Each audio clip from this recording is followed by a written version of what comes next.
மாதவ், உனக்கு ஒரு விஷயம் சொல்லட்டுமா? நான் உங்க இங்கிலீஷ் மாஸ்டரை கல்யாணம் பண்ணிக்கலான்னு இருக்கேன். உன் மனதில் அவள் இருக்க கூடிய சீக்கிரமே அந்த காளியம்மன் கோயில் இருக்குல்ல, அங்கதான் கல்யாணம்.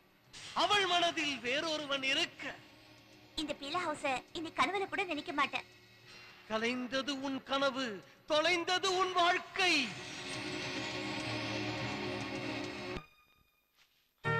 மாதவ், என்ன கூப்பிட்டீங்களா? வேற யார கூப்பிடுவேன்? நீ ஒருத்தன் தானே எனக்குன்னு சொல்லிக்கிற உறவு. மாதவ், நாளைக்கு இந்த பீலா ஹவுஸ நிரந்தரமா விட்டுட்டு போக போறேன். முதல்ல காளியம்மன் கோயில கல்யாணம். நாங்க 2 பேரும் தனி குடுத்துல இருக்க போறோம். எனக்காக வீட்டை விட்டு வந்துட்டாரு.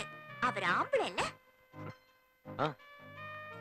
மாதவ், உங்ககிட்ட பணம் ஏதாவது இருக்கா? எதுக்கு?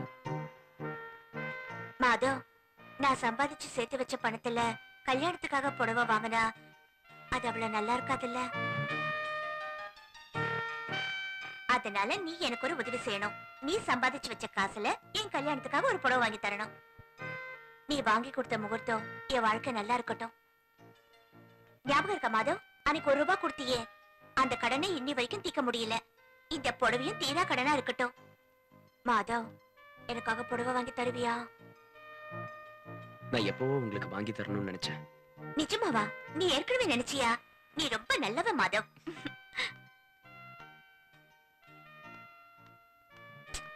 இவன் மனுஷன் இல்ல, கடவுள். உண்மைதான். நீ சொன்ன மாதிரி அவன் கடவுள் தான். அதனாலதான் மனச கல்லாக்கிக்கிட்டு வெளியில சிரிச்சுக்கிட்டு இருக்கான். முனி, பாய முடு. என்ன மாதவ்? ராணி, உனக்கு ஏதோ அர்ஜென்ட்டா வேணும்னு சொன்னல, நான் மார்க்கெட் தான் போறேன். என்ன வேணும்னு சொல்லு. நீ இப்ப எதுக்கு மார்க்கெட்டுக்கு போற? அது கஸ்தூரிக்கு பட்டுப்புடவை வாங்குறதுக்கு. பட்டுப்புடவை எதுக்கு? மாஸ்டருக்கும் அவங்களுக்கும் கல்யாணம் இல்ல. அதுக்கு நீயும் புடவை எடுத்து கொடுக்க போற. நல்லா இருக்கு. கடவுள் ரொம்ப மோசமான வேலை. மறக்கிறதுக்கும் நினைக்கிறதுக்கும் ஒரே மனசுதான் கொடுத்திருக்கான். அந்த மாதிரிலாம் ஒண்ணும் இல்ல. நான் வரேன். அவங்களுக்கு புடவை வாங்கிட்டேன்னா என்னோட வேலை முடிஞ்ச மாதிரி ஆயிடும். அதோட உன் வேலை முடிஞ்சு போல. அப்புறம் அழணும் இல்ல? அழுக வந்து அழுதுடுவேன். அதுக்கு அது ஒண்ணும் புதுசு இல்லையே.